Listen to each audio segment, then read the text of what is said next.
Welcome to DeRailed Podcast. Everybody, create a horror movie monster on the spot. Go. What? Hold on. What? You're gonna make us a monster on the spot. Hello. Vampire zombie. Why did you turn the lights off?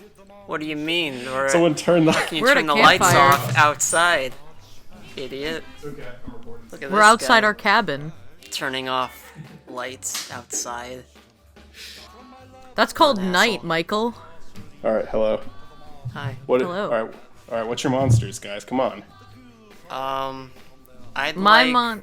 Oh, sorry. No, you go ahead. No, you go ahead. It's No, you go ahead. No, you. Okay, you know what? I actually have a great monster. Okay.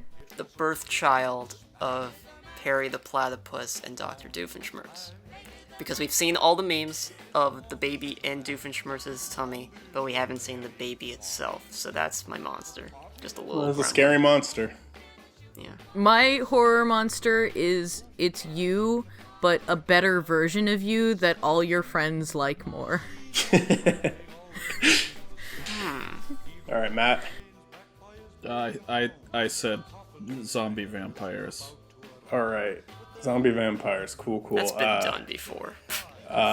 Dick Clock. He has the power to make your dick grow older faster than anything else on your body. All right, there we You're go. gonna say it turn your dick into a clock. I cast old your dick.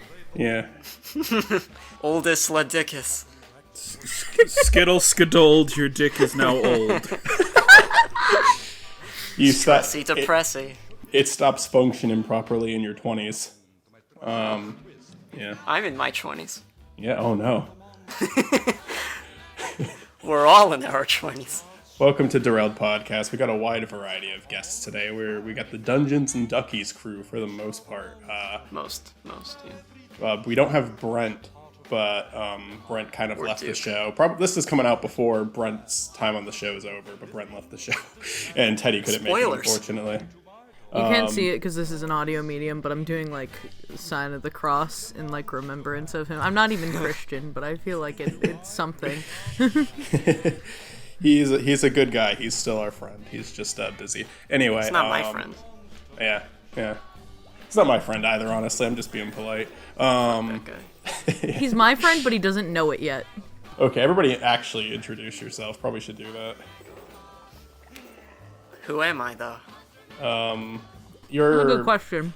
Who are we? You appear to be Lord Farquaad. Yeah. I chopped off my legs to get the height down. I still think I need to chop off a bit more. Hi, I'm Matt of Matt Presents. I talk about bad movies and sometimes good movies. Mitzy, go. Oh, I'm Mitzy, and according to Matt, my costume is technically Pennywise. And I'm currently eating some cheesy potato chips. So if you hear crunching, that's my fault. I'm Sonic. Matt, what are you? I'm Ash from Evil Dead 2. Nice. So this is going to be kind of a somewhat organized episode of Derailed. I wrote questions down, just horror-related questions. We're all here by the campfire, just having a nice night. Going to tell some scary stories in Q&A form that I've written out. And we're just going to reminisce about Halloween, horror movies, spooky occurrences in our life, horror attractions, all of that good stuff. I got a question, if I'm allowed to start it off. Yeah, go ahead. So, what gives you the right? Is there more to the That's a good question? question. No, Is this there- is just directed toward all of you. Yeah. What gives us the The right right to anything? I'm an American. I was born with my right, so... And my left, so... Oh, Kinda. okay. I don't have the right. I'm just doing it anyway, and hoping for the best. I would have also accepted I have the right of way, but you all did adequately, so Yeah. give yourselves a round of applause. All right, cool. Thank you for that. We just got derailed. Now tell me to fuck off. Fuck off. Okay. And now we're going Do I to get play $5? the air horns. Every time we get derailed, we always play those air horns. As done in all of the previous episodes. Derailed. Okay, here's the first question. What is your greatest fear?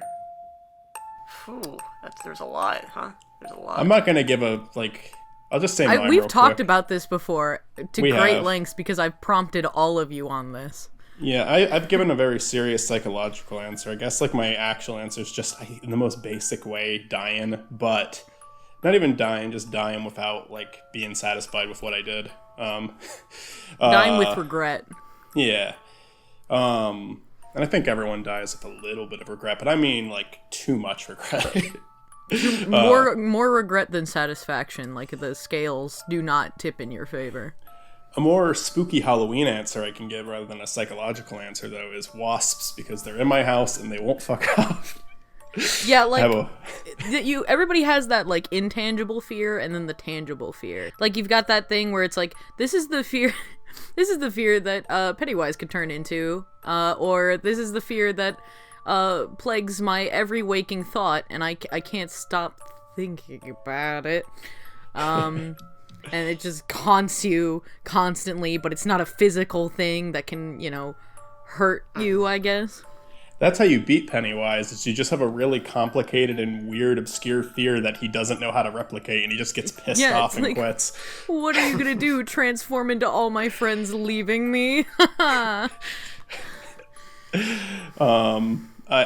was talking to my mom about this the other night. It's just like, obviously there are more threatening things than a wasp. Like if I had to be in a room with a wasp or be in a room with a lion, obviously you go with the wasp.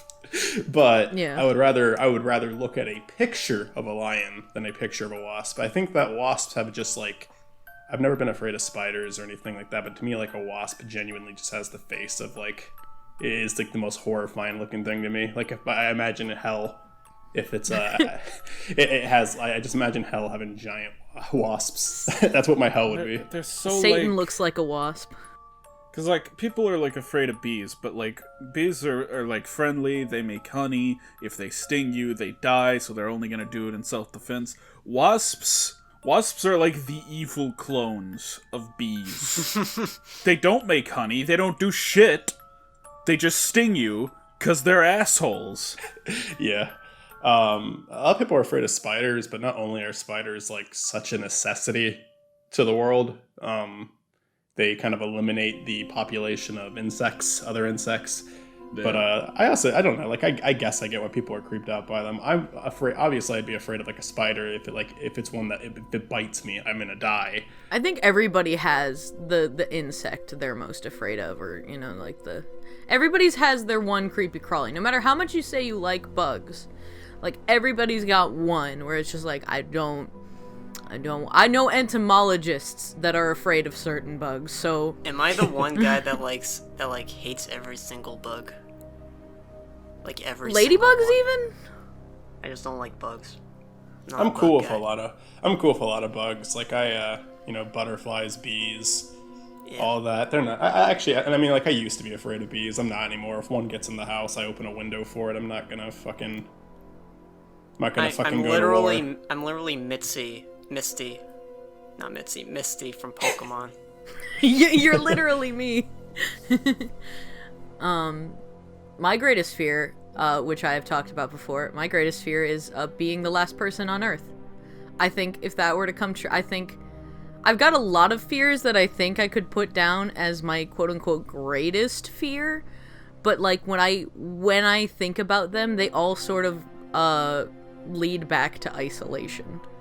Like, I am a person who does appreciate my own me time and my own alone time, but if I'm left alone for too long, I go insane. And it's not good. So, like, I know it's impossible or improbable or whatever to ever be, like, the last person on Earth, but I think that is my greatest fear. That'd suck. Yeah, it's a very understandable fear. I cat-sitted for my brother for like a week once when he went on vacation, and I just decided I was going to stay there. I remember that time. That was actually when me and Zach recorded the first Stupid Marber as Makal and Zatch. But that call with Zach when we recorded that was the only interaction I had with someone aside from going to the store for a whole week. And by the end of it, I was actually like super fucking miserable. It was something I did to myself. I didn't have to stay there. I could have just driven somewhere else and But I decided, okay, I'm going to stay here for a week by myself with the cats and just work, edit stuff. And yeah, I was pretty fucking miserable by the end of it. Like, I love alone time, but I do need to have interactions with other people. When I was younger, I did think it would be cool to be, like, the last person on Earth, but, like, for, like, a few days, and then everyone comes back. Yeah. Like with Hugh Neutron. Yeah, like, you can just, like, fuck around, do whatever you want, but then, you know, eventually the people come back. You would also need that knowledge of everyone coming back because you wouldn't even enjoy it. You wouldn't enjoy it at first because of the devastation of losing literally everyone. And then you would go insane from being by yourself. So you would have to, like, the only way you could enjoy that is if you knew everyone was coming back. Or like have some control of that. Just like until you get satisfied, you know. Freeze time. That's another thing I thought about when I was a kid, kind of in the same vein. Yeah. If I could freeze time, I would take a nap. I would just... An endless nap. You can freeze time to like, that would be the perfect thing, just like, you could just sleep or, like, just like, I don't feel like going to work You right could now. sleep until you were perfectly satisfied and perfectly rested. Thing is, though, is that if I freeze time, I need to make sure that my dog unfreezes with me, so that I can sleep with my dog and cuddling with him. That's so cute. Yeah. Zach, I think that's the cutest thing I've ever heard you say. That would be amazing. I had him on my lap sleeping earlier today. It was amazing. I don't let So my I'd dog... like more of that. I don't let my dog sleep in bed with me. I'm afraid I'm gonna roll over on her. You have a teeny Sounds like dog. a you problem. Yeah. That's the thing, people talk about, like, freezing time, but it's like, how much stuff could you do in frozen time? Like, if you froze time, would light stop, you know, moving, so you just couldn't see? It wouldn't I matter think if you're sleeping. I think when everyone's thinking about it, they're just thinking about, like, cartoon logic where it's just everyone Yeah. standing still and all that. Yeah, like, Yeah. could I watch a movie while time was frozen? What about that movie? 'Cause What's I would- that one? Wait, what's that one kids movie with the watch? You remember that movie? Was that a made-for-TV movie? The kid found the watch that his dad made, and then like there was this whole conspiracy thing with like these other people using it for bad things, and he had to put a stop to it with his new girlfriend. I don't know. And then the guy who was in the second Inspector Gadget movie was in it too. Yes. Yeah, I don't remember the title. Yeah, like a Disney Channel original. I watched it curiously time and time again. I don't know if I don't know if I liked it when I watched it, but I just kept watching it. Is this new girlfriend of his just someone who was continued being frozen in time and he just decided was his girlfriend? Anyway, Matt, what's your greatest fear? Marrying someone like my mother. Oh, That's a really adult fear, Matt. Yeah. No joke, that has kept me up at night. Man. I do not want to live for this woman one more second. No, I hear ya. I mean, I feel like I could broaden that and be like, my greatest fear is being stuck in a bad situation I can't get out of. Yeah. That's the thing, Like, like... you're trapped. Yeah, like any bad situation I've been in, it's like, it'll be over soon enough. yeah. Yeah, that's, just marriage in general. Are you afraid of marriage? Are you afraid of commitment, Michael? Oh, yeah. I It think... depends on the person, but like it's hard to feel comfortable enough. I'm not entirely against it or anything. I think it works with some people, but I just feel like it's so easy to get sick of a person that you're around every single day. I disagree. I think if you really love the person, like you don't really get sick of them. In fact, like you want like more of them on day to day. Like that's the reason you get married is like it's like I feel like it's wrong to spend like a day without you, you know? The thing is that people can change, and sometimes that causes friction, and some people can't adapt, and they want what they had when they first met, and that makes things awkward. So it's like when both people can't come to a decision like, okay, yes, people do change, let's adapt, then it gets, Yeah, if you're stuck and somebody else is flowing like a river, if you're like a rock and the other person's a river, it's not going to work out. I like that analogy. If I could meet someone who would change my perspective on that, I'd love that, and I do think it works for some people. I'm not saying that's that's everyone. I know I say that and I come off sounding super cynical. I think it absolutely works for some people. It's something that I'm super skeptical I will ever experience, but that's okay. We'll see. Mine is, I don't know. Like it's more about like.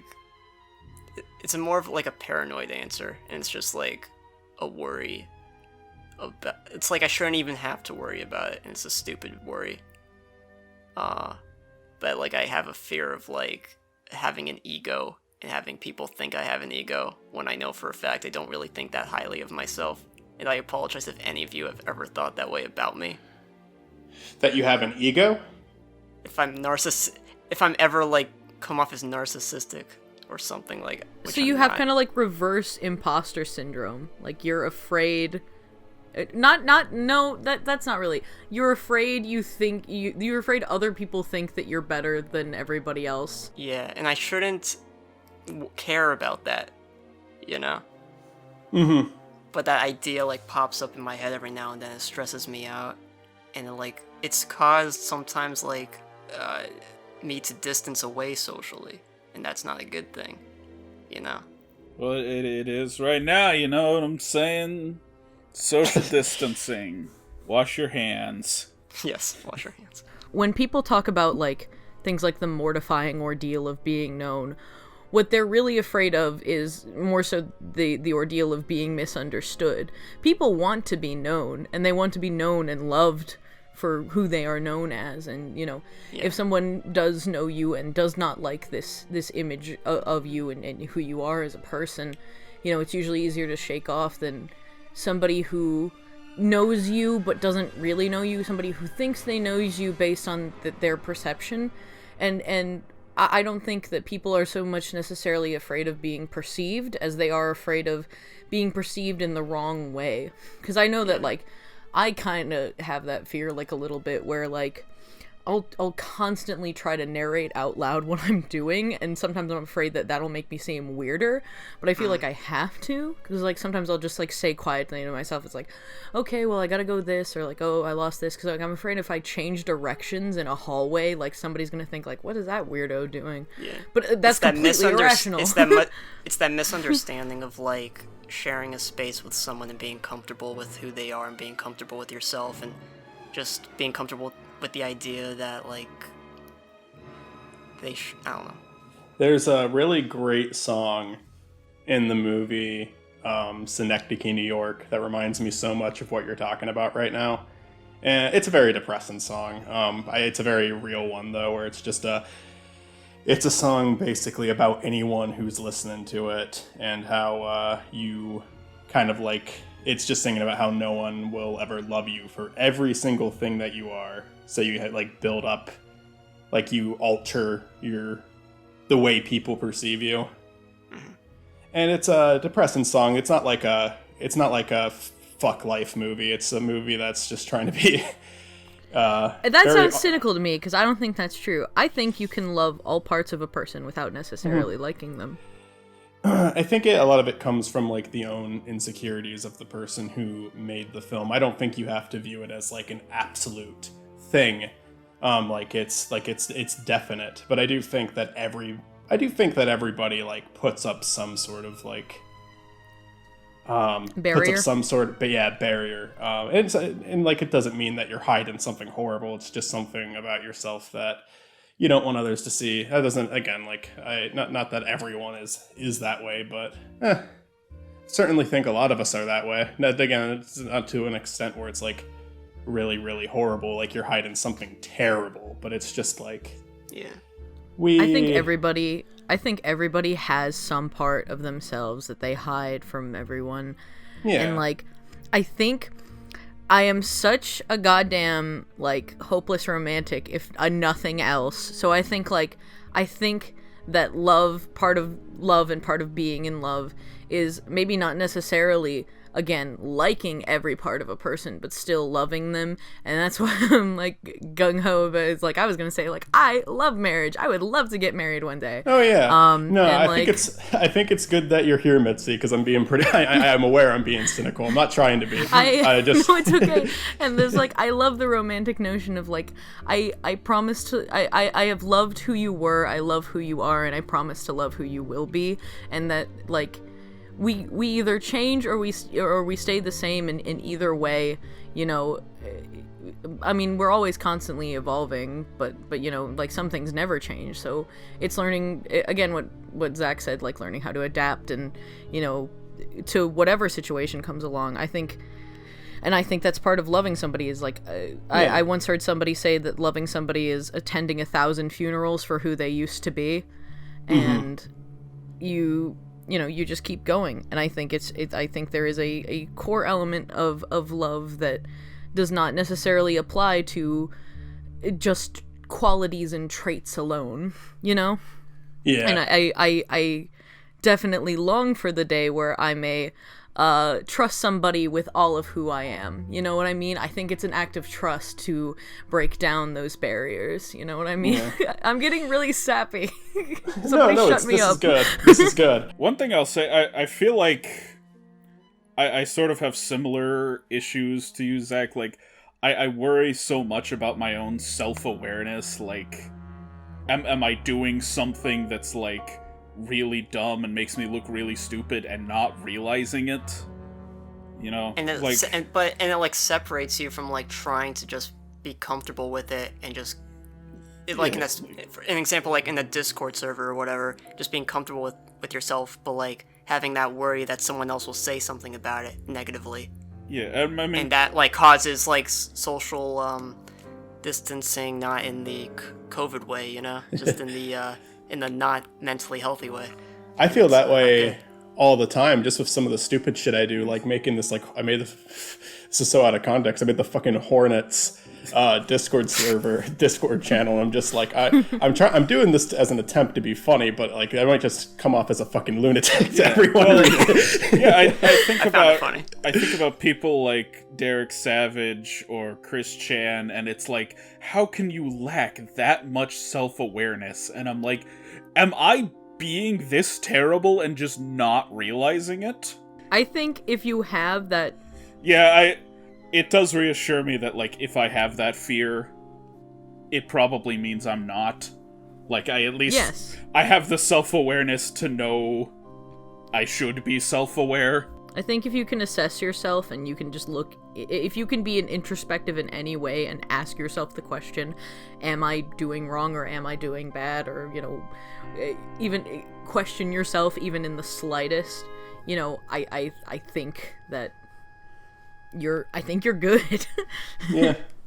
I don't think that you're egotistical, Zach. I think that me and you are very, really me, you and Matt are very critical of stuff. Mitzi is a lot less critical of certain things, which is not a bad thing at all. but I don't. I'm a free spirit, baby. I never see that as like being egotistical. I see that as just a way of expression. Sometimes expression is going to be negative. I've never listened to you say something and thought ego. There's times where it's like, you never know if, like, confidence would come off as that, you know? Yeah. I come off... And it's like all that it is in the long run is that I'm just trying my best, and I hope to not offend people. I'm just trying to help.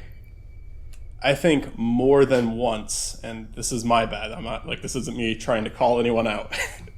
I think more than once I have made you or Mitzy mad unintentionally because I am tone deaf when I'm typing stuff up.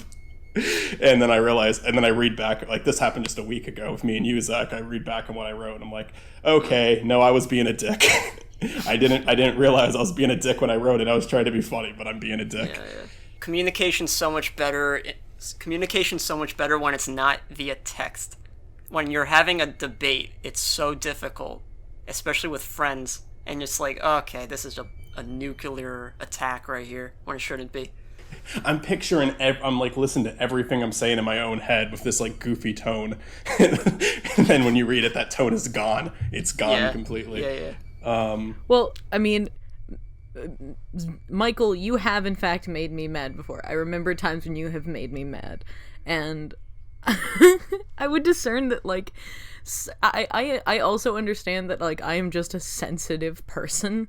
Like, I will get angry or sad about things that are very stupid, and I know that. But the thing is, I have to be dramatic first, and then I will apologize.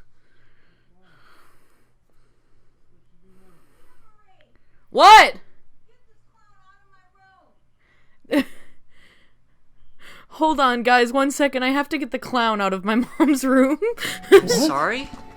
Just give me 1 second. Oh shit, my microphone almost fell over. I didn't know she lived near this campfire that we set up. No, I guess I we set up near her house or something. No, I bought a cursed clown from the thrift store the other day, and I put it in my mom's room as a joke. My immersion! We're in the campfire singing our... Wait, did you guys hear that? Oh no, Oh, my no. wireless headphones got caught in my hair. Hold on, no. we can't Wait, can't guys. roleplay until Wait, this is shh, done. no, wait, guys. I, you know they say in these very woods, 60 years ago, the famous axe murderer...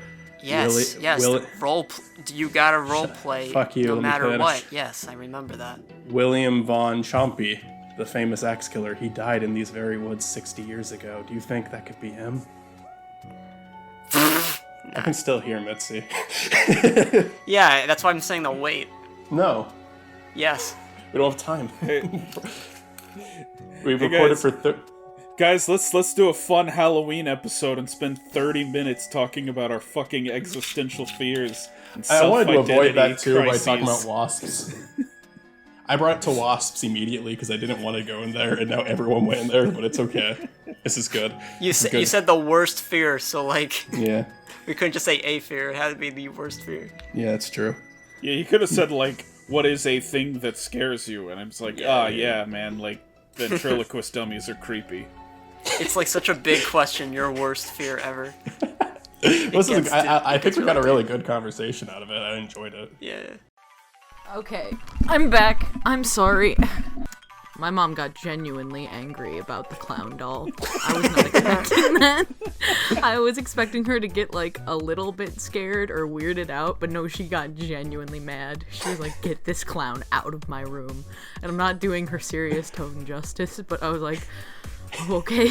Okay. There was a time when You got a little scary yourself.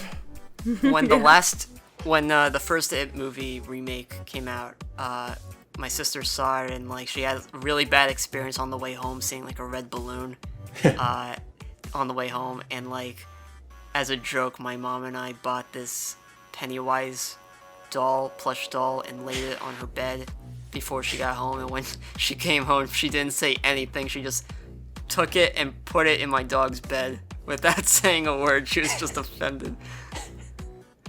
We asked her about it, and she's like, I didn't like that. I didn't like that one bit.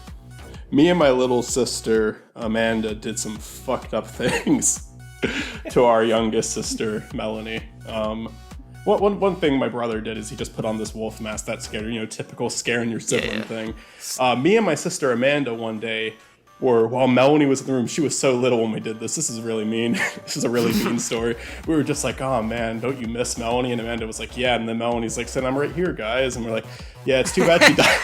It's too bad she died in that car accident 2 years ago. Jesus. And we're just like,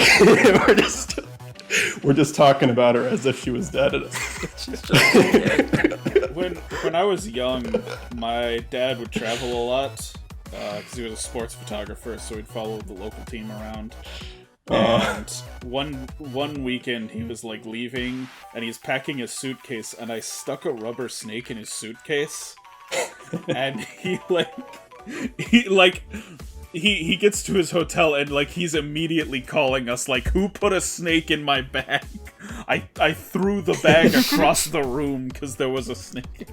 So now that's like a running gag with my family. We'll just like stick There's a snakes snake in each my other's. bag. I don't think my mom has found the last one. I borrowed a DVD from her and I stuck a snake inside the DVD case. 15 years later. What about you, Mitzi? Do you have a fun scaring a sibling or family? I guess you just did. I guess that's what instigated it. I need to tell you something before we move on to the next question, because I do want to. Before we move on to the next question, this clown doll that I have, and I will send you a picture of it later. Yeah, I this can clown put it doll on the that I have screen. is wearing Prada heels, and looks like it is judging your outfit so harshly. Can I respond to this clown? Yes. Alright, you don't know me? You've never met me? I'm doing the sassy black woman head bop, by the way, to the side. Oh my god. When I say that. We can all see it. We're here in the campfire next to you. Yeah. Yeah. I'm so sorry. I thought you were all But I blind, guess, I'm not. for the people at home.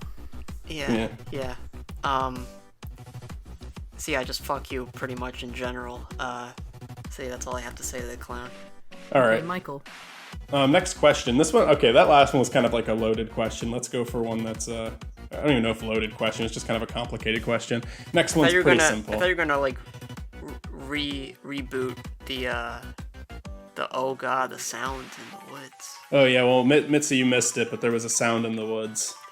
We think it might be in a. We're not an old rebooting it apparently. Axe murder. It happened Anyway, in this timeline. this is a personal question. It says about a personal. As if we weren't already getting personal before. This is a lot more personal. This is actually the most personal question anyone will probably ever ask you. How old were you when you stopped trick or treating? Let me think. 18. 18. I don't remember the age, but I think it was 5th grade. So like my last year of elementary school. I legit trick-or-treated all the way up to 17. I did not stop trick-or-treating until I left high Fucking school. loser. No This judgment. loser right here. Yeah, I'm the loser with all the chocolate in my bag. Idiot. Look at me. What do you have? No chocolate. That's right. So here's the thing. My mother would not. My mother and I would only let my brother and I trick or treat at like the church supervised trunk or treat stuff. Trunk or treat. Yeah, like you walk around the parking lot and everyone's like giving candy out of the back of their cars, and it's That's- like never you heard of know, it's like next to a church.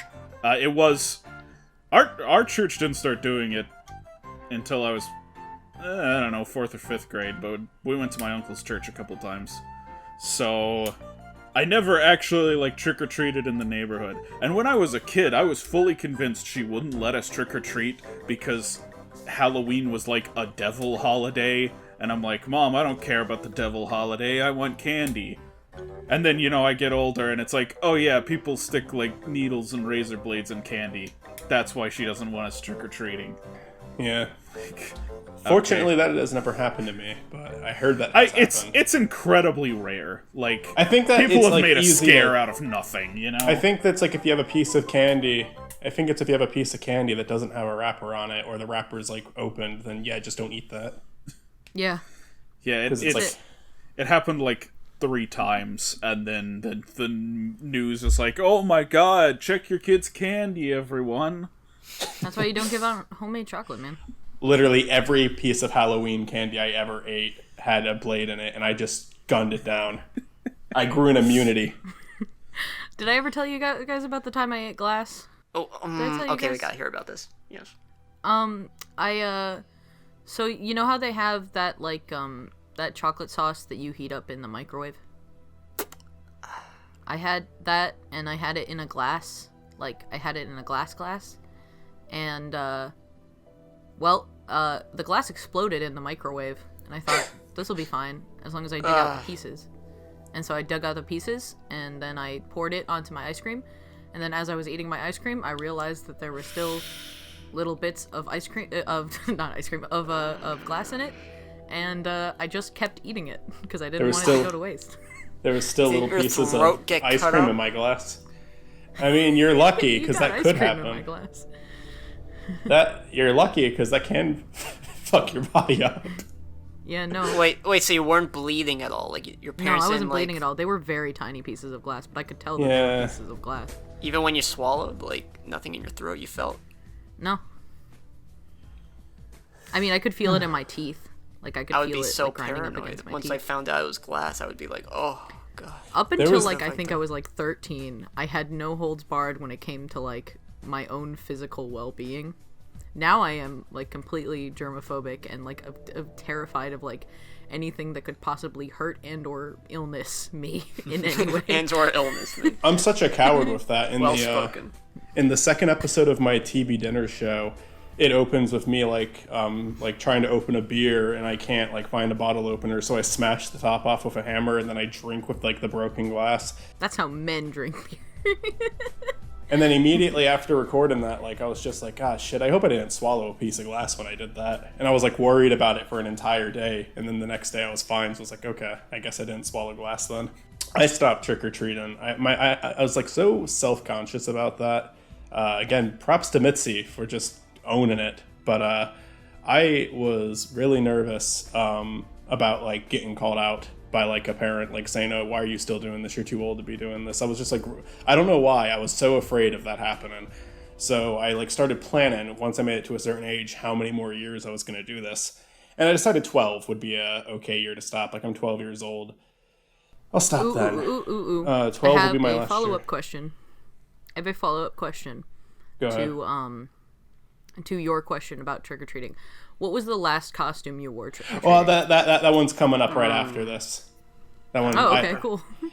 Something very similar to that, but it'll address that. And then 1 year later, I was getting ready to hand out candy for the night. And then my friend Gage came by saying, "Hey, are we going?" And I'm like, "No, man, I'm not going this year." And Gage says, "Oh, okay, well, I'm gonna go." And then my mom was like, "Michael, you should go." And I was like, "Fine." Eventually I was just like, okay, I'll go. And then I ended up enjoying it, like I didn't regret it after I left. Because I always loved doing that. But so yeah, 13 was actually the last year I did it. I think it's a lot better that you were doing it with your friends and not like, alone or with your family. Uh-huh. You had your boys behind your back, Yeah. Gage actually missed Halloween the year before because him and his family were on vacation around that time. So he said like I was going to stop that last year too, but I was just like, I missed my last Halloween. I have to do it this year. I'm like, yeah, okay, I'll do it. I'll join you. And my next question, bringing it back to what Mitzy was talking about, is what were some of your favorite costumes over the years, and are you dressing up this year? I know Matt is. So I guess we'll just like split it up into. I thought you were going to say like what the last costume we wore was. We'll split it up into 3 sections. We'll start with what Mitzy asked. What was the last Halloween costume you wore on trick or treating? I remember it was 6th grade. It was embarrassing for me, but like I was still comfortable with it. I dressed up as like the red Mystic Force Power Ranger in 6th grade. And I got laughed at by a kid, like right to my face. Aww. Finger pointed right at me. Felt very self-conscious, but Kids I liked are the costume. Yeah.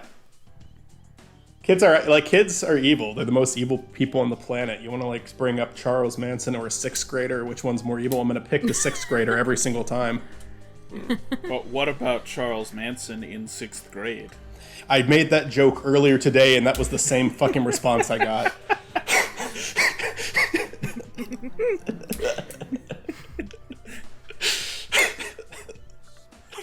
Yeah, I suppose that is worse than Satan at that point. That's probably what Satan is, to be honest. Charles Manson is a 6th grader. Here's the thing, I really think I only stopped dressing up for like 2 years, maybe 3, but it's been pretty consistent. Like last trick-or-treating costume, and then there'll be questions about other costumes. Last trick-or-treating costume. I think the last trick-or-treating costume I wore was I just dressed up as a hippie. Had like a headband and a tie-dye shirt and, like the sunglasses. This Sonic costume's the first one I wore since my last trick-or-treating Halloween. So my last Halloween costume was Homer Simpson. My second to last Halloween costume was Homer Simpson. My third to last Halloween costume was Homer Simpson. And my fourth to last Halloween costume was Homer Simpson. I just wore that costume 4 years in a row. I got really bored with it. I shoved a pillow up my shirt. I thought you were going to say ass. I'm so sorry. And that profile... shoved a pillow up my ass. Why would I do that? I don't know why I thought that. I'm very tired. But yeah, my Makal Shidakal profile picture on Twitter and the Makal Shidakal, not movie Makal, but Makal Shidakal YouTube page is from one of those Halloweens. Because it's just this, like, Homer Simpson is not a good character in 3D. The eyes are really bulgy. It's not a good design. And I think that costume, the picture of me in that costume is just the funniest thing because it's a kid wearing this fucking huge Homer Simpson mask with, like, clearly a pillow shoved up his shirt. So, what was it? What were the questions? Like least favorite costume, or something like that? No, last costume first. That's the one you asked, actually. Oh, okay. Last costume I wore? I'm trying to actually remember because I think I worked Halloween, so I was a ghost pirate. I worked last trick-or-treating Halloween costume. at the haunted house. Last trick-or-treating costume was Cecil Palmer from Welcome to Night Vale. Nice.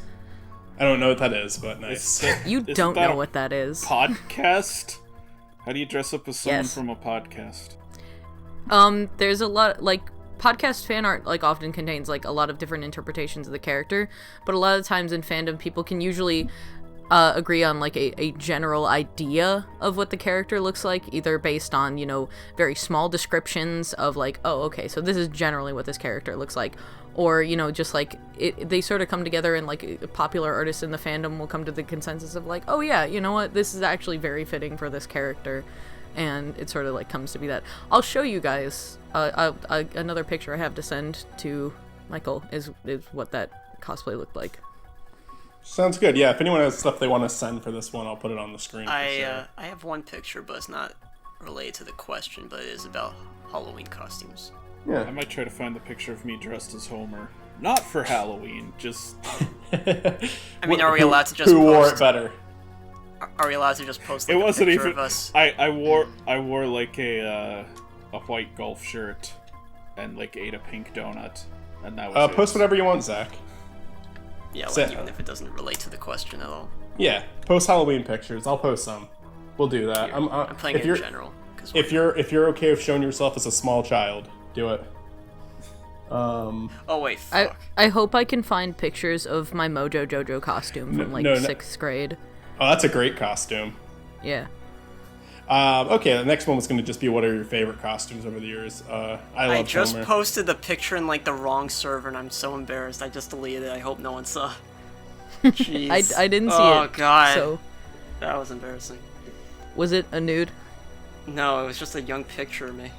Oh, I gotta see it. I don't God, think I've I'm, ever like, seen a red right picture of now. you as a kid. I've known you for 10 years, and I've never seen a picture of you as a kid. I gotta see that. I've known you for like 3 years, and I've never seen your nudes.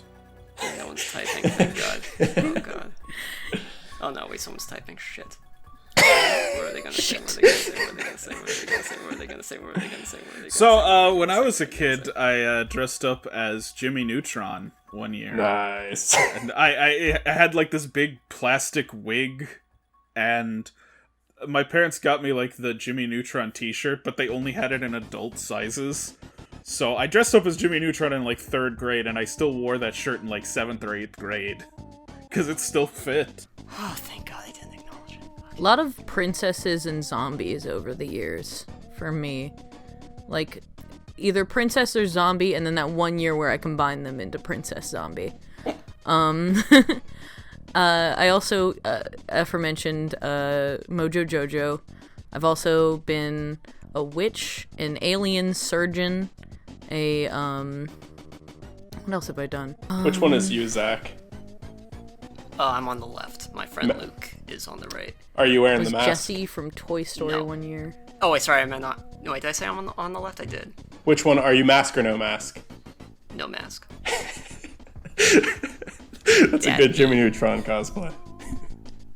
Alright, Mitzi, I'm sorry. I'm laughing over you because they put stuff in the chat. No, it's okay. I'm just, like, trying to jog my memory. The one costume I really wanted to talk about was one year I decided to throw together a completely bullshit costume that meant nothing. Like, it was really abstract. And what it was like this black gown, a pimp hat, and then I drew all over my face, like, intricate designs with, like, washable marker. And then I put on, like, some kind of gloves and some kind of weird shoes, and then when my mom asked what I was like, it's abstract art. You wouldn't understand.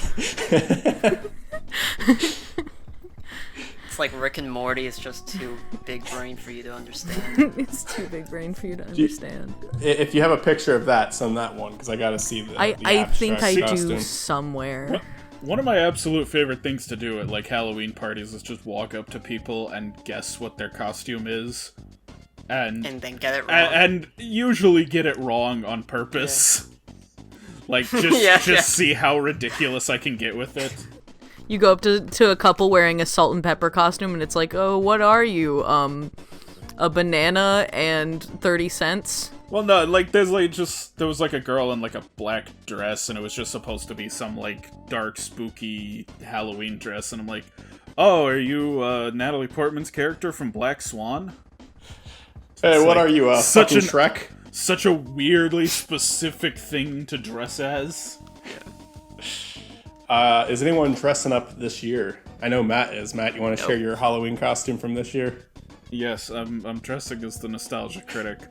Partially your fault. You guys encouraged me, and also my friend James encouraged me. Peer pressure. Yeah. I didn't tell you Look to at dress this up like... loser. I didn't tell you to so- dress up like Nostalgia Critic. I'm not going out to any parties, and it's an easy thing to throw together. I'll probably wear it in like a video, and that's the only time I'll wear it. I didn't tell you to dress up as Nostalgia Critic. I just never shut up about the Nostalgia Critic.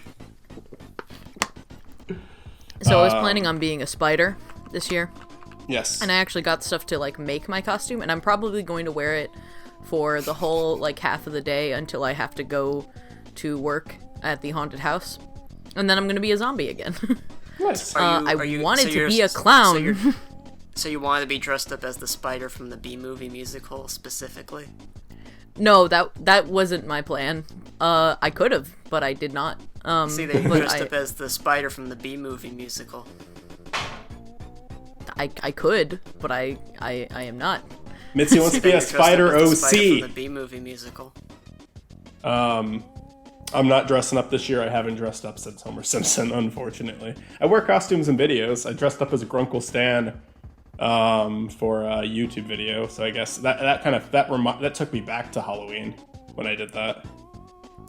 I see that you're dressed up as the spider from the Bee Movie musical. One year I was Mulin from Homestuck, and that means nothing to any of you. No, I know Homestuck. I tried getting into it, but I'm very familiar. I can picture it, you know. Yeah. I just didn't get into it, but I was reminded of it almost daily. I had a Yeah, that was really big for me in Austin, like back in the day. So. I know. I see that you're dressed up as the spider from the Bee Movie musical. All right, Zach. I think Zach is caught again. Like he's stuck. Can somebody smack him upside the head so he stops skipping, please? I see that you're dressed up as the spider from the Bee Movie musical. I had a job. I had a friend who like wouldn't shut up about Homestuck, and it kind of ruined it for me. I'm like, that would have been me. I don't want to watch this. I remember Homestuck. Cause like he would try to tell a joke about the show, and I'm like, I don't watch the show. I don't get the joke. It's a so comic. He'd spend like 10 It's not a show. minutes. It's a comic book. Whatever. It's He'd a spend, like, webcomic. He'd spend Yeah. like 10 minutes explaining the plot of Homestuck to me to make one joke, and I'm like, So, it's not funny. I'm not in on the joke. Well, there was one. Okay, so I read Homestuck for like 2 of the chapters, and there was like the little intermission things, and there was. I couldn't get into the comic. I liked the music in the comic a lot because it was a webcomic, and they did have music and stuff you could interact with. But there was one joke in the Homestuck comic that made me laugh so fucking hard, where it was like there was this. It's like this. There's this like little side story where there's like a bunch of green men and a bunch of black men, and I mean like not like skin color. That's just that their entire body is like paint is like a certain color. So there's the green people and there's the black people. Actually, there are not to make it even more sound like it's about race, but they're white and black, and they are supposed to be chess pieces. They're like chess piece people. But there is a joke in that part that made me laugh so hard, where there's this character that claimed they had invented a time machine, but it was actually just an oven, and they set the timer, and they would wait in the oven that long until the timer went off and claimed they were in the future. And that to me was really, that part made me laugh so fucking hard, but that was the only thing that got me. So the rest of it was just like, I really liked some of the artwork. I really liked the music, but I just was not into the story or characters. DeRailed anyway. I definitely got very, very hooked on it, like very early on. So it was very easy for me to get into. I think by the time you got into it was way longer and way more like a lot. Yeah, it was kind of overwhelming by the point, because it was like fucking something like 8 acts or whatnot. But it is wild, because I still, I mean, before it all happened, before it all went down, I went to cons and there were still like younger people getting into Homestuck, and I was like surprised, because I'm like, wow, there's so much of it. How are there still new people getting into this? But yeah. You know who else had 8 acts is William the Murderer. He had 8 acts and then he died. Well, he had 8 axes. Yeah, with 8 axes and 8 acts. Each axe represents an act. The first act was just one that he used as a child. It's not axes, it's axi, okay? But it's like axes and axe. The first act, he had his first it's axe. axi, and he just chopped axes. wood for his papa to This guy with his grammar. to start the fire. So anyway, my favorite Halloween costumes. When I was in elementary school, one year I dressed as a hula girl. I had like a flesh tone shirt, and I put a coconut bra on over it, and a grass skirt. And then one year I dressed as Santa for Halloween, as a joke, because it's like, haha, I'm dressed as Santa, but it's Halloween, not Christmas. That's actually hilarious. And those 2 costumes, no one ever said anything to me about that. Everyone was like cool with it, but apparently I went to the same school as my brother, and he's like 4 years younger than me, and apparently people would laugh at him, like people in his grade would laugh at him because they saw me in silly costumes. Be like, oh, I saw your brother, he was dressed as a hula girl. It's like, the fuck? Alright. For me, I don't know, I remember some, like when I was really little, I remember one year me and my sister did a twin costume. We're not twins, but we just did a like matching costume where I was the red M&M and she was the green M&M. This is when we were like really little.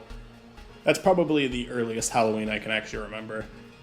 We have like home video of me as like Mickey Mouse as like a really small child, but I don't remember that. I just seen the video.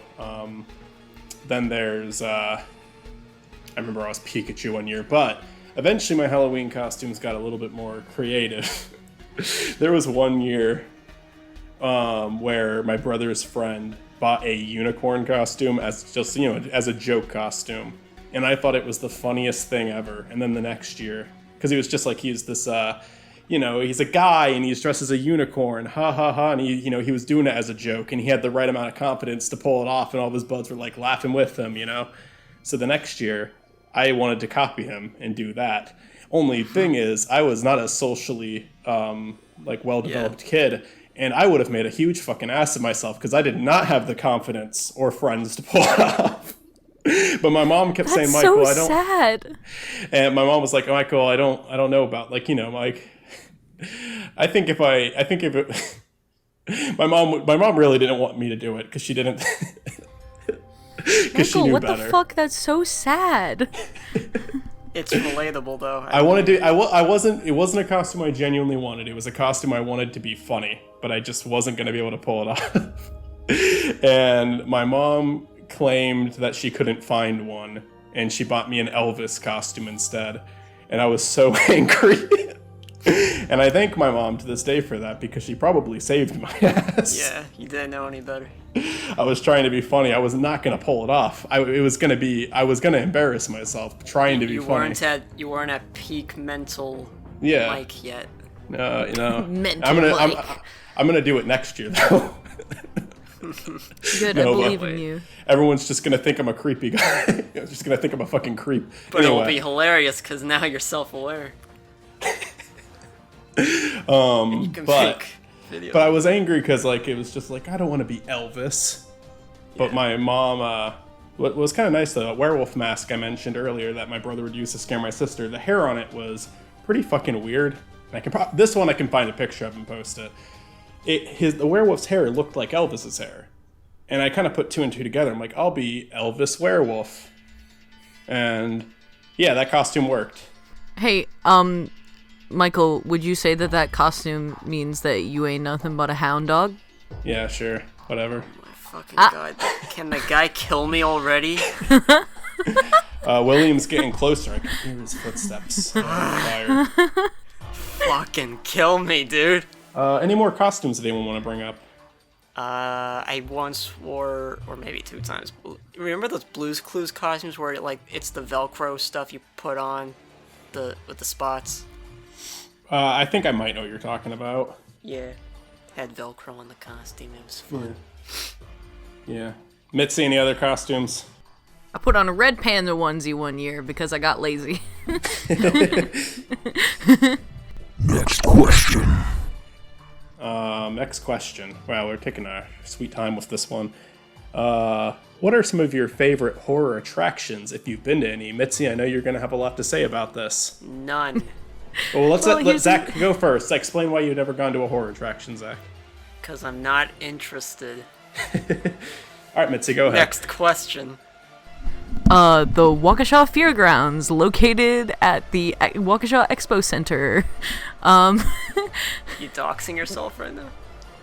Well, I mean, I guess technically I work there, once a month. So, well, not once a month. I mean, like I work there 1 month out of the year. So, no, I like haunted houses. I've been to a couple. I've never been to Fright Fest at Six Flags, sadly. Like I've never gotten the opportunity to go, and I feel a great shame in my heart for that. But I work at a haunted house, as I have made very clear, and it is one of the greatest times of my life. I call it my 1 month of free serotonin, because I enjoy doing it so much. It is basically like, the way I'm about to describe it sounds horrible, but it's like doing improv with rotating crowds.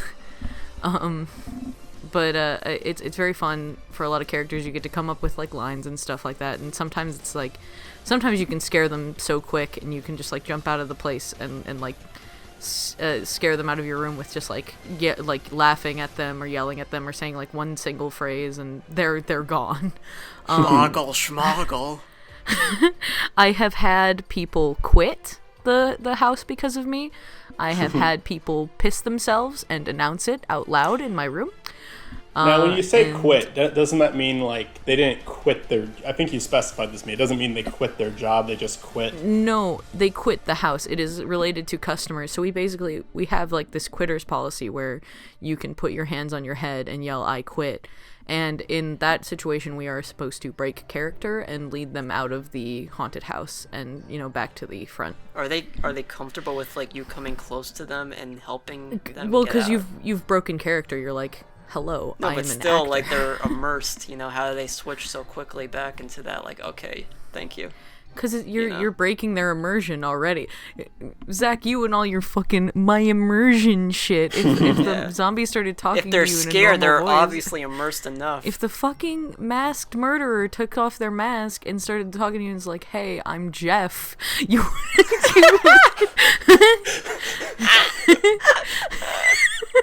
it's the most normal name you could have came up with. Hey, I'm Jeff. Fucking Jeff. Fucking Jeff. Go on. I've had a couple people who have fallen down because of me, and every year I get more and more afraid somebody's going to get seriously injured in my room. It has not happened yet, and I have yet to be injured in my room. I've known people who have been punched. I have never been punched before, which is, good streak to keep going. Yeah. Keep your distance. But it's good. It's fun. Oh, we it also, sounds I like want to fun. say, just because I think it's really cute and it's one of my favorite things that we have added, kids, like really little kids, you can get a laser pointer for. And basically what it is if that kid brings along that laser pointer and they point it at us while we're scaring them, we are supposed to cower away from it as if like we are being hurt by the laser. So it basically, like, you give it to a little 5-year-old and, like, he feels powerful. What if I want to feel powerful? Put on delicious. some high heels, girl. Start punching, Matt. What about you, Matt? Any? Well, I mean, Mitzi, if you have any more, you can talk about them after that. But Matt, do you have any? I've actually not been to a like legit haunted house. Although, oh really? No, I have been quite a few times. There's a Ripley's Believe It or Not in Madame Tussauds Wax Museum, not far from where I live. And there's like a little part right at the end of Madame Tussauds of like horror villains. And there's like a way to like leave right before that.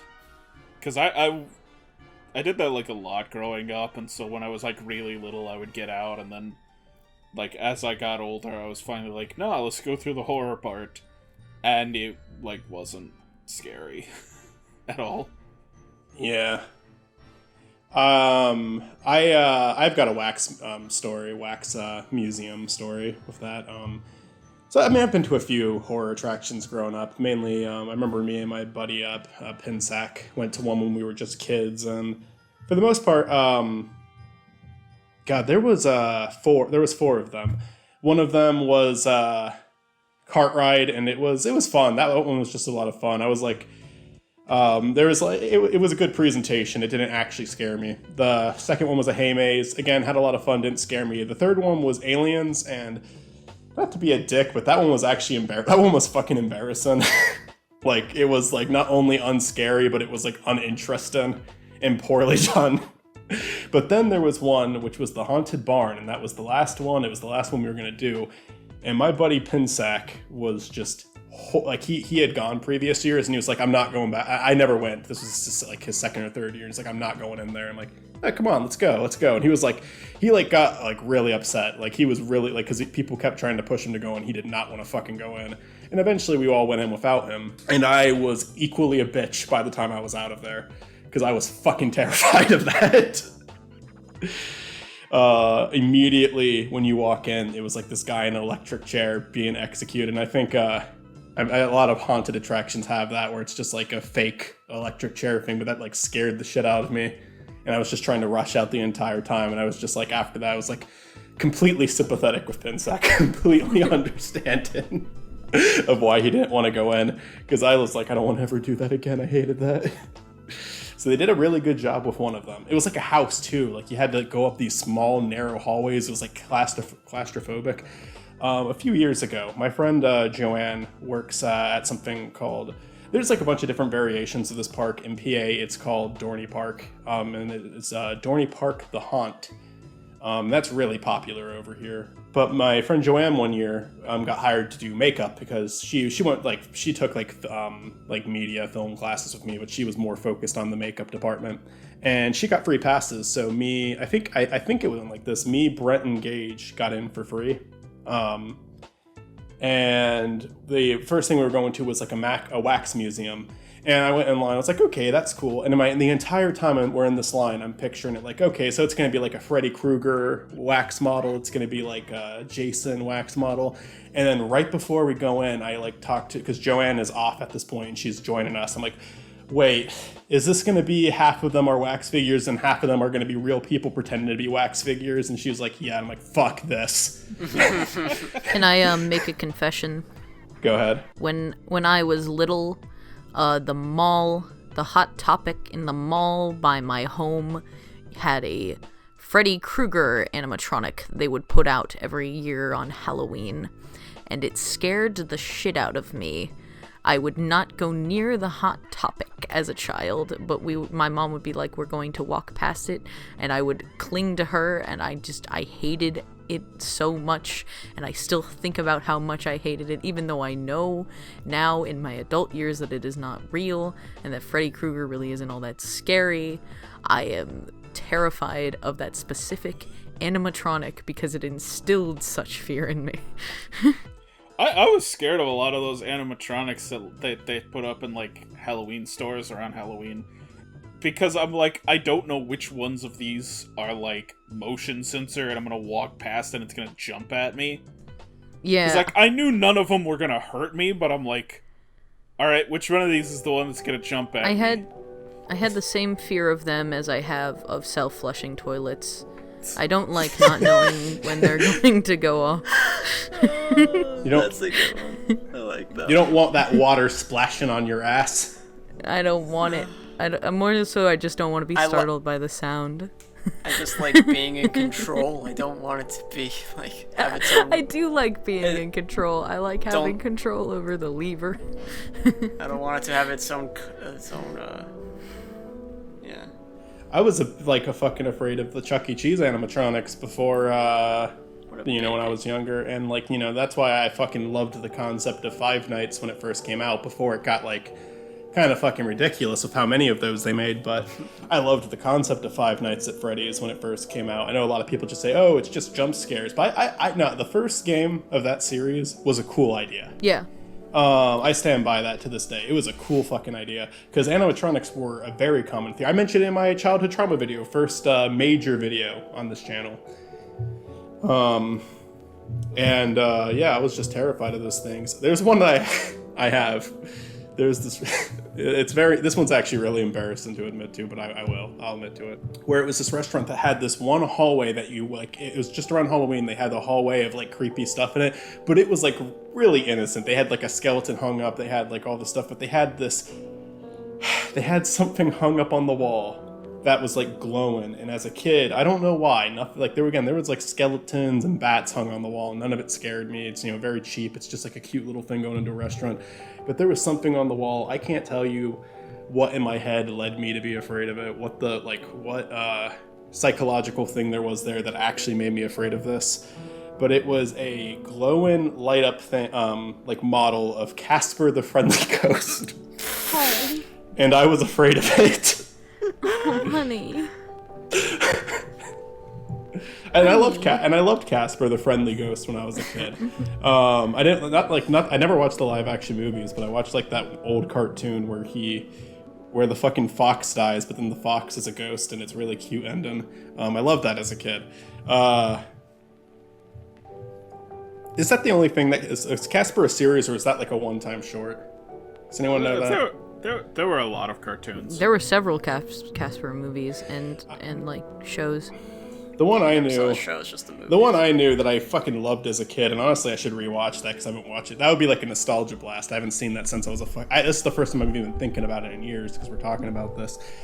But it was just Casper's trying. It might be the first one. Casper's trying to get friends. No one wants to be friends with him because they're afraid of him. In the house with the dad and the daughter, right? Yeah, and I was, yeah, I think so. And I was one of those kids who was a prick to Casper now. Just putting that out there. That was a good movie. But at the end, he befriends a fox. And the fucking saddest thing happens at the end of that short where the fox fucking gets hit by, I don't remember if it gets hit by a car or if it might be shot, actually, by a hunter, now that I think about it. But the fox dies, and Casper's just mourning the death of this fox, the only companion he made. But then the fox turns into a ghost, and it's a happy ending. But he's still dead, but it's a happy ending. Well, they're ghosts now, so the fox can relate to Casper even more. Relatable. Now Casper can actually hug the fox and all that, so it's really cute. What's your next question, Michael? Fox is still dead though, but yeah. This one's kind of I feel like we talked about this a lot already, but maybe not enough. So this is a movie podcast. What's your favorite Halloween/horror movies, TV shows, or specials? My favorite horror movie, and I will say this, and it is not a typical answer because it is not R-rated or super gory or anything like that, or considered to be. It's not even an adult movie. My favorite horror movie is Coraline. I love that movie. It's a good movie. We did an episode of DeRailed on it. Me and Olivia recently did. Well, not recently. These come out so slowly, but we did a stop motion episode, and we talked about Coraline a shitload. Even though it's technically, I learned that it's technically not stop motion, but Here's the thing though, Halloween is a holiday that is primarily directed at children. Yeah. So, like, there's very little, like, genuine horror Well, I said slash content. Horror content based around Halloween. The question was favorite So- Halloween / horror movie, so you can say horror if it's not Halloween specific. Yeah, but, like, you know, Halloween, it's supposed to be, like, a light, fun holiday. It's not really about horror. Everyone plays it like it's for horror, and it's really... I beg to differ. It's to have fun with horror iconography. Yeah, but some people like the whole point of like what a lot of people try to do every year is try to go past their comfort zone. That's me going into that fucking That's wax the museum. See, that's the point. It's going past your comfort zone and getting rewarded for it. That's the whole point of like dressing up your house super spooky, and then if you're a child who's brave enough to go up to that door and ring that doorbell, you get rewarded with candy. It's about facing your fears and being rewarded for it. We had a neighbor who went fucking. He moved out a few years ago, but he went fucking insane on Halloween. He like made his garage like this. Like there was like cold hot ice, whatever it's called, like just causing all this fog in his garage. He would decorate. He would scare the shit out of kids. But if you went into his garage, if you did it, you got like full, like you got the big ass candy bars, not the fun size. You got big candy bars if you went into his house. That's a man who's doing Halloween right. Yeah, he got into the spirit. I fucking adore the Treehouse of Horrors for The Simpsons. It's the thing that managed to stay enjoyable even when The Simpsons got bad.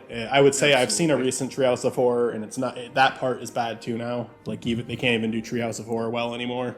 Yeah.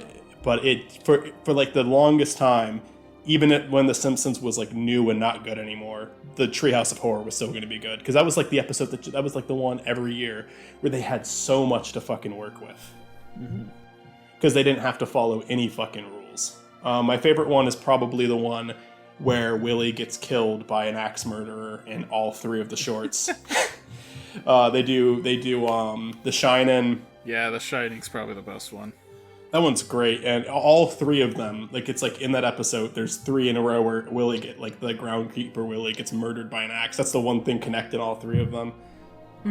My favorite Treehouse of Horror might actually be the Nightmare on Elm Street spoof they did, but it's hard to say. I love so many of them are outstanding. That next year that could be its own DeRailed episode. Just talking about Treehouse of Horror. Hell yeah. As for like TV shows, I fucking adored Goosebumps. Horrorland was my Goosebumps, both like the books and the shows. same. I love Choose Your Own Adventure books. Yes. Okay. I want to say something about Choose Your Own Adventure books before we move on to like anything else. Choose Your Own Adventure books are some of the scariest books in the world, not because of the actual content in it, but because of when consequences happen, it is because of your fault and your choices, and you have to sit in that existential dread as like an 8-year-old. So, anyway, go on. When you watch Rich Alvarez's Water Wars and you get Richie sprayed with water, it's your fault. It's your fault. I wrote a Choose Your Own Adventure book about getting a glass of water.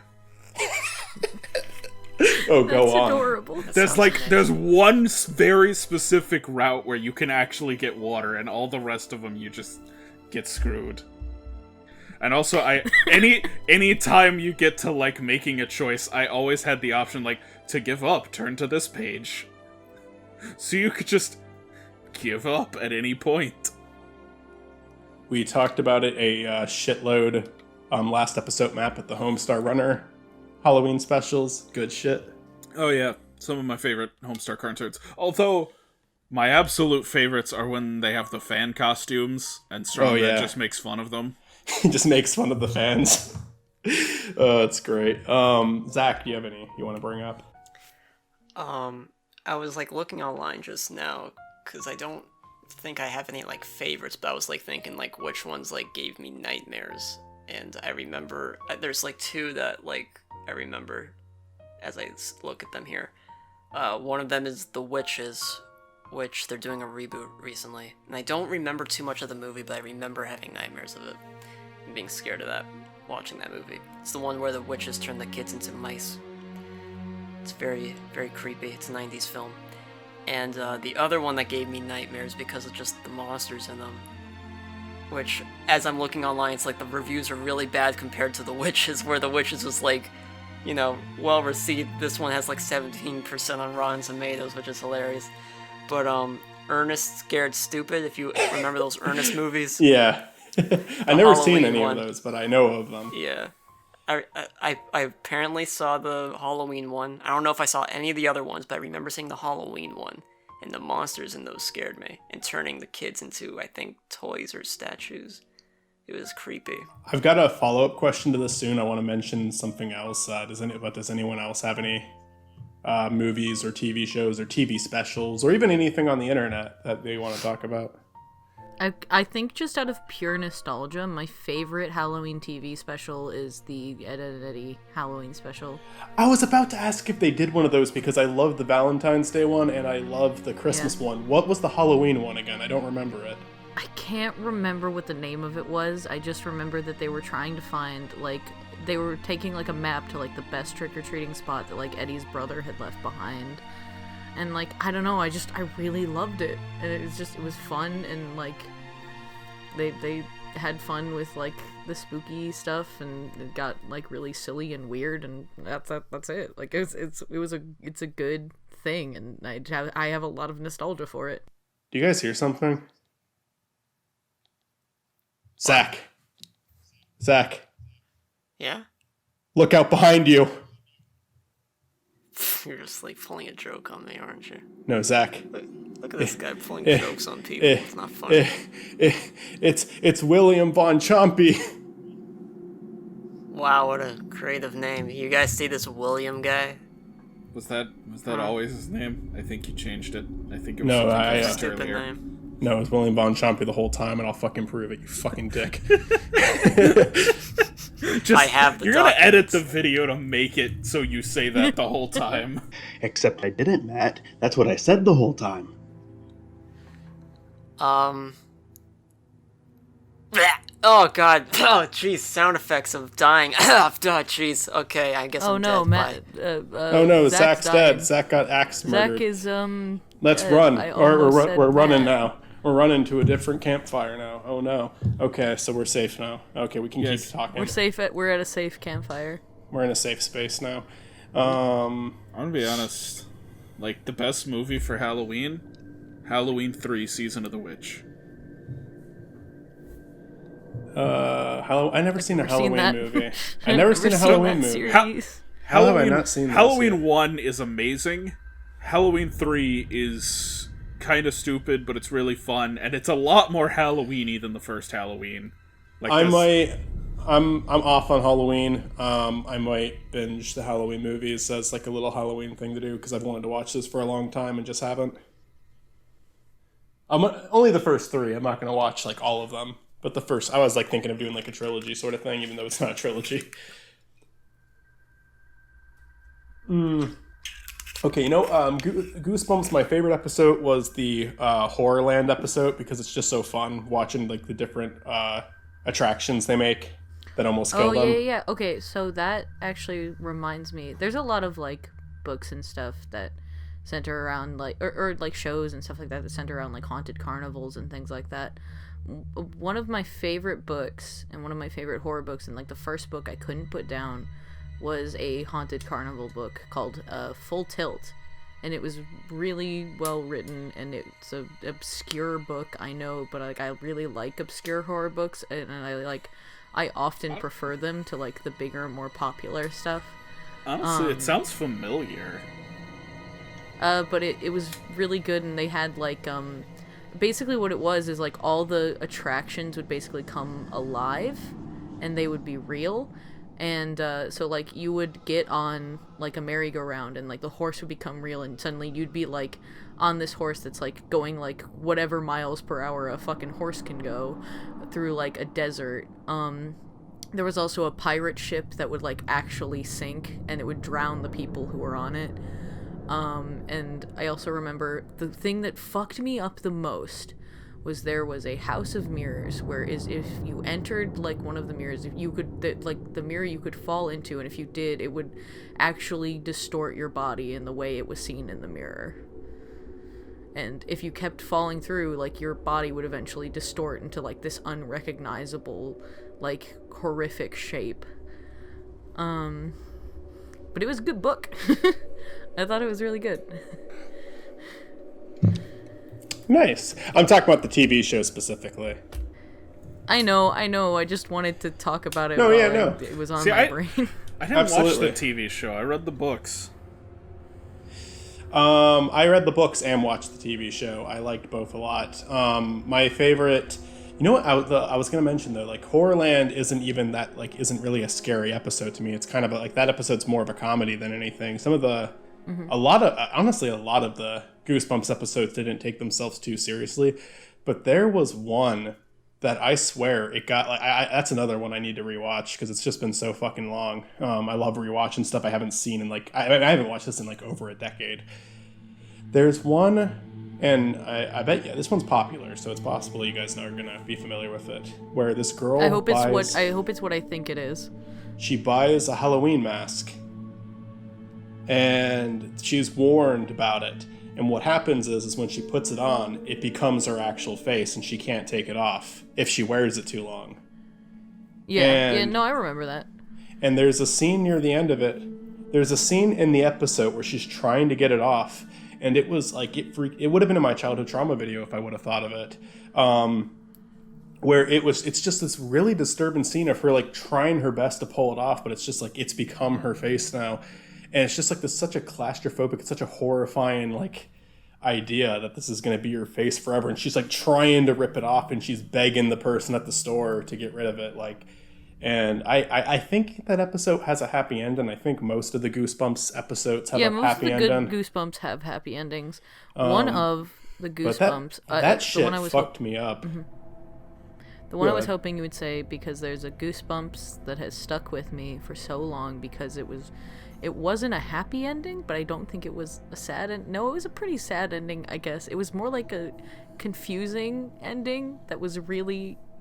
Okay, so do y'all remember the episode with, like, the ghost boy? And, like, there was a kid who like, made friends with, like, an invisible ghost boy, and he was, like, really mischievous and, like, causing problems for, like, the kid?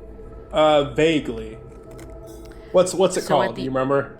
So I can't remember what it's called. I think it's called like The Invisible Boy or My Invisible Friend or like my ghost friend or something like that. I don't remember. It's very vague in my head what the actual title was, but I remember the ending so clearly because at the end, like, eventually, like, the ghost boy is found out by like the parents of the kid, and at the end of it, it turns out that they can see the kid with like they can see the ghost boy with like a machine, and basically what happens is the parents, the eyes grow in the back of their head, and it turns out that this whole time the kid was actually a human, and all the people you thought were humans were actually an alien race that can't see humans unless they have like a certain device, and that they've actually taken over the earth and have imprisoned humanity on in some sort of, I think like human zoo or something like that. No, this is the first time I'm hearing of that one. I don't think I've seen it. It's so fucked. Yeah, I think that there were definitely some that had got creepier than others for sure. I remember the Night of the Living Dummy one. I think that one actually had two. There was like a sequel to it where there was like the bride of the dummy. Yeah. And that one always kind of creeped me out as a kid too. I think both of them had an ending where like, the humans in it. I think most of the time the humans didn't die. Funny enough, I think Horrorland, as much of a comedy as that one is, actually does have a bad ending for the people in it. But it's like it's done in such a lighthearted way. It's like it treats the ending like a joke. I liked the show's ability to like switch up the tone, how there'd be some that were like legitimately like terrifying. I don't even want to say with the books, because most of the books I read took it more seriously than the show did. Here's the weird thing. The books always had some like twist ending where it was like, oh no, a bad thing's about to happen. And then there was like fucking one. It was like Summer at Camp Jelly Jam or something, and the ending is just like, it's like a sitcom joke where they think they smell the monster, and then like their mom walks out and she's just like, I'm just making Brussels sprouts. And I read that like 3 times. I'm like, what's the twist? How is this scary? What's scary about Brussels sprouts? There's an episode of the TV show that's like that, and like the TV show is often very goofy, but there's one that has the corniest thing I've seen in a TV show in my life. I'm trying to remember all the details because the end, like the last line of it, is the only thing that I remember that well. But I think it's like, I'm probably going to get a lot of details here wrong, but hopefully I get enough to where anyone who's seen the episode knows what I'm talking about.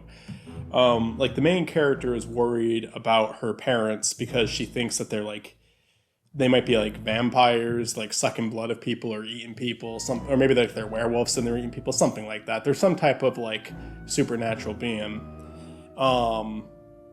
And what she finds out near the end of it is, yeah, they do that, but they only do that to people who are bad or evil people or evil beings and stuff like that. And there's like a line in one of the episodes says like, one of the characters says like, it's like a corny line, like, what's for supper? Oh, well, we were thinking you, and then they eat the person. And then at the end of it, the main character, the girl's friend comes over and says, oh, I'm sorry I'm late, because he was going to come over for dinner, and says, I'm sorry I'm late, and he says, oh, no problem, we did just finish dinner, because I just got done eating the people, or whatever it was. And I'm explaining this so terribly, because I only remember it vaguely, but the last line is the only thing that matters, because it's the best line in history and anything, and nothing's better than it. And then he says, oh man, that's too bad. Well, what's for dessert? And then they repeat the line, oh, well, we were thinking you. And then the daughter gets really freaked out for a second, like, and then they say, like cherry pie. And they hold up a cherry pie. And then the entire family laughs and the friend just looks at them confused. And I'm going to play that clip at the end here, at the very end of this podcast, if I can find it. I will also send you the clip of the ending of that episode that I think about like at least once a year. Absolutely, I'll play the horrifying clip and then follow it up by, do you like cherry pie? I've got one more question for you guys, unless you guys have any other shows or movies you want to talk about. Go on. We have been recording for a while. This is going to be the longest episode of the show to date. This is more of an afterthought. It's not really a great final question. It's just something that I thought about while I was writing it. Have you ever had sleep paralysis? No. Okay. I have. Well, I had like reverse sleep paralysis almost. Like, I was in a dream, and suddenly, like, in the dream, I couldn't move. I was stuck in the position I was sleeping in. But I was still, like, asleep. I was still in a dream. I'm just like, why can't I move? Why am I laying face down? And so that's more like a weird dream, though. Yeah. I had sleep paralysis once. It was at the very beginning of this year, and I did not hallucinate. So, unfortunately, we got nothing interesting out of that one. I woke up, I couldn't move my body. I was terrified because I know about sleep paralysis, and I know you can hallucinate, so I was fucking scared that I was about to hallucinate. But I didn't, and after like 20 seconds, I could move my body. Apparently, laying on your back makes it a lot more likely when you sleep. Yeah, that's why I never lay on my back. Yeah, I lay on my side all the time. Sleep paralysis is something that terrifies me because I know the shit I'd see. Okay, here is one more like bonus question before we wrap this up. And I think we're good on the axe murderer, guys. But rip in peace, though, Zach. I'm gonna miss him. Rip in peace. Yeah. God, so, anyways, we're gonna write him off of Dungeons and Duckies. I think I'll be him. I'll do Fenno. Okay. So if we hear Fenno in any future episodes, it's actually Michael. Yeah. Yep. And we record each episode one at a time, so, episode 8 we're about to record tomorrow. I have a question if it's not too long after your question. Yeah, no problem. My final question is, what is something that, and I guess good one for me would be Casper the Friendly Ghost, apparently, but what is something that terrifies you that is not supposed to be scary? Or at least did when you were a kid? Self-flushing toilets. There we go. Ventriloquist That was dummies. legitimate. I wasn't kidding about that one. Ventriloquist dummies. Yeah, but ventriloquist dummies, to be fair, at this point are used to scare people. They weren't always like that, but they are now. Yeah. Same with clowns. Yeah. Yeah, clowns really are mainly used for horror now. I feel you've got to feel a little bad for those. I feel like clowns get a bad rep. I do too. I was never afraid of clowns. Nah. Me neither. I was a clown. Yeah, we had a clown perform at our college once because we had like all these different TV skits, and everyone had to like bring a performer. For us, I remember for my project, I brought someone who could do like taekwondo, and he broke like a block of wood and all of that. But someone brought a clown in, and that clown was like fucking entertaining. He was good at his job, but the lighting was red, and they shouldn't have done that because it made it look scary. So here's my follow-up question. Oh, can I mention wanna hear one it? thing? Can I mention one thing really quickly Yes. before you bring that? This one was not a specific childhood fear of mine because I didn't grow up with this. I learned of it when I was older. You guys ever hear of fucking nosy bonk? No, what the fuck is that? I want you guys to go into Google right now while we're recording this and type in nosy bonk and be aware that that was a children's character. Is this one of those weird, like, fucking British TV characters? Is this a lot like Mr. Blobby? Yes, and I know who you're talking about. And if he's holding a knife, that is a parody, okay? Oh, But that motherfucker. Oh. Yeah. If it's a picture of him holding a knife, that one is something that someone made afterwards. What the fuck? Yeah. What were the British on? Don't know. Like, You know, I watched some of the shorts. I have grown kind of a weird love for the Nosy Bonk character. Because he's just like such a unique, creepy children's character. And I thought it would be very interesting. I had an idea for a short film once, and I just, I'm not against it, but I was literally going to have my friend who's good at like making costumes make a Nosy Bonk costume, and it was going to be a film adaptation of the childhood trauma shit where it was going to be a bunch of people's fears as a kid coming to life, and they had to like try to hide from them. It was going to be like a Halloween special, and Nosy Bonk was going to be the main fucking character of that. Because I think he is the most unintentionally creepy character ever made. He is fucking terrifying, and I love him. All right, and yeah, I know, Mr. Blobby. He's also very creepy. He's like the pink guy with the polka dots, Yeah. right? yeah. And the weird eyes. He's not even so much creepy as he is, like, gross and obnoxious. I think he's if I saw him as a kid, it wouldn't scare me. Nosy Bonk would have The thing scared is, me. like, he doesn't scare me looking at him, but if you've ever heard his voice, it is demonic. Yeah. There's like Peppermint Park. There's what's that one thing? It's like I don't even know what like nationality it is. It's just this one character with like a really long neck, like Raka Flocka, I think it's called. Oh, Big Nose Blanket. Ratifac. Ratifac. Yeah. I'm looking it up. Yep, here it is.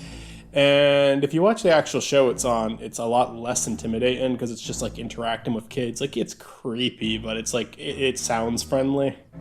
But if you watch that video of it singing, that is creepy. Special thanks to Blame It on George for being the person who introduced me to most of these. I love Blame It on George. That's a good channel for horror too. I do. Yeah. Big fan. So, Yeah. slight segue into my other, like, question. What is your favorite other horror media? Like, we're taking out of movies and TV. We're getting off the screen. I know we talked about books. Like, what is your favorite other piece of horror media? Internet videos, and I understand that's like some of it's really like, can you name a channel? I mean, I guess you just did. Blame It on George. I like Top 15. I understand it's kind of a meme that he does like number 15 Burger King foot lettuce, but he has introduced me to some videos that I genuinely love. because he introduced me to what's it called? Oh, fuck, I can't. Molten Light, I think, is the name of the music video. That's this really creepy music video. Music videos are a great source of horror. Short films online. It's not just like YouTubers talking about though. It's like short films online that I really love. There's like one that like kind of shows like the mindset of like schizophrenia. There's some that show off like what a bad trip is like. And there's a lot of short films I could recommend online that I absolutely fucking love. There's some really creepy ones. Molten Light is one of my favorites. It's about it's a music video where these two people do something very fucked up, and it's like the more they try to run from the consequences of their actions, the worse they get. And it's just a very terrifying music video. It's so terrifying that some people sympathize with like the two main characters of the music video, even though they're fucking horrible, horrible, horrible monsters. But like what happens to them is so fucking terrifying that some people actually sympathize with them, and it's interesting. Jeez, I don't know. I don't explore a lot of. I guess I don't know. I do like horror music, but like Interesting. I'm not exposed to a lot of media outside of television and movies. I'll Fair. make Anyway, this was my excuse to bring up the Magnus Archives. Yep, I knew it was coming. Podcast by Rusty Quill, which is one of my favorite things right now, and everybody should listen to it. I listened to the first episode of the Magnus Archives and I really enjoyed it. It's a matter of when I'm listening to podcasts, it's normally background noise and not something I'm super focused on. There's a podcast I listened to recently called S-Town, which is a fucking masterpiece of a podcast. It's only 7 episodes long. But I was able to like focus on it because I was in a car ride and I wasn't the one driving. I was a passenger and my brother wanted me to listen to it, so I listened to it. I have to be like, if I get invested, it will not be an issue, but it's the getting invested part. But I did really like the first episode of that. But yeah, no, podcasting is a great way to do horror. I think podcasts make really good horror mediums because, and this is also a reason why I prefer horror books. Like, I usually prefer horror books and obscure horror books to like movies or TV shows when it comes to consuming horror, because like podcasts, a lot of the times you have gaps to fill in yourself, and it also feels a lot more personal. Like, what I mean with like, and also horror games too. I love horror games, and I was talking about this again when I was talking back at the choose your own adventure thing. Is like, it feels like it's your choice and it feels like it's your journey, and it's like, this is something you are immersed in. And when your brain is left to fill in the blanks of like an audio medium or like a written word medium, it feels so much more personal, and it feels, I would say, more immersive than a movie or a TV show ever could make you feel in a horrific situation. But with games, it's that way because, you know, again, you're making choices in this game, and you are fighting in this game or hiding in this game, whatever it is you're doing. What was another thing? I work at a haunted house because I love giving people that immersive experience, because it's like, it's the most a part of something horror you can be. It's the most immersed in something you can be. You are fully in it.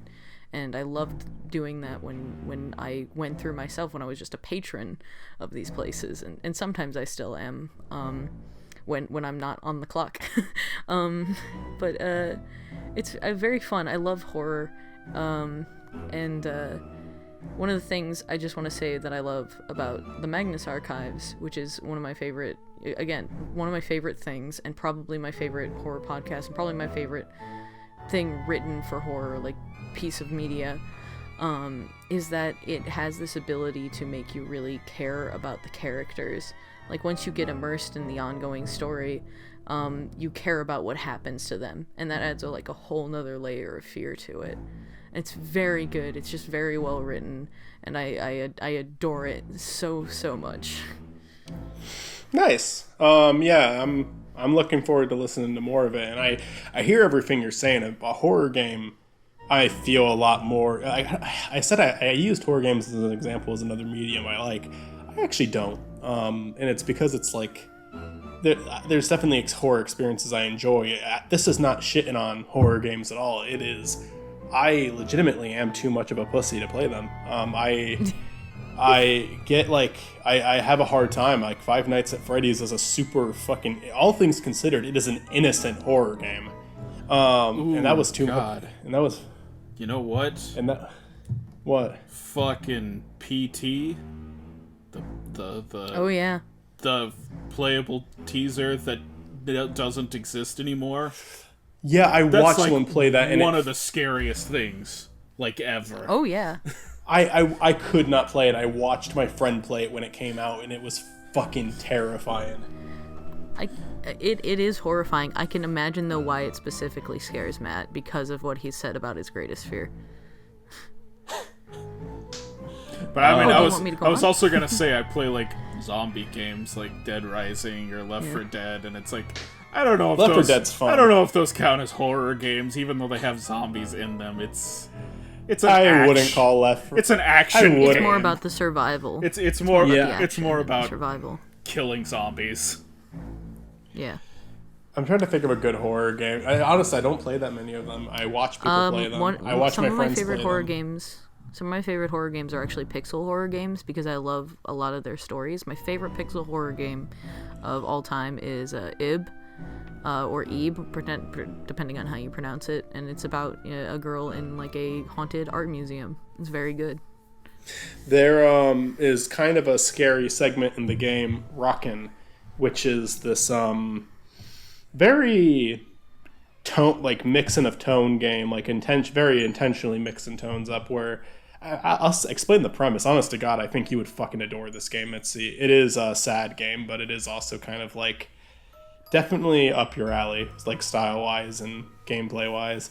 It's called Rockin', and it's about a kid who is, it's basically about a kid who has cancer, and he's in a hospital. Oh no. And you're seeing his, you're seeing kind of like the hospital merge, like you explore the hospital, but it also like merges into his like fantasy world.